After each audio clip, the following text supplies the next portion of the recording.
Nurses provide a voice to the voiceless. And the group of nurses outside the Rocky Mountain VA Medical Center is doing just that. Jordan LeBlanc, specifically the patient population, says who he cared for is what motivated him to join the ICU here. I'm here for the veterans.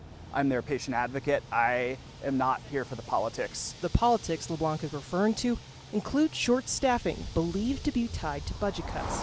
National Nurses United says the Department of Veterans Affairs has been under a hiring freeze since January, stretching current staff thin. We fairly frequently use a crisis staffing methodology that basically had its origins during the COVID pandemic.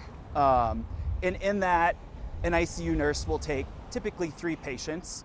The gold standard for ICU care is 1 to 2 patients, depending on their acuity level. So it ultimately means that we're responsible for another individual. And again, that often it's that dignity of care that is the first thing to go, simply because we have to do the tangible acts. We do it for the vets. The nurses union hopes picket lines and chants will help get their message across to leadership. We're pleading to them that the veterans deserve better. Sharda Fornerino is the local union director. For her, veteran advocacy is personal. I'm a veteran myself, and I want to give quality care to our veterans. I'm not ready to retire, but I need to make sure that by the time I'm ready to retire, I get quality care. Quality care isn't care nurses say is possible behind these doors right now. I think the lack of staffing is impactful to all that we do, both the simple and the complex.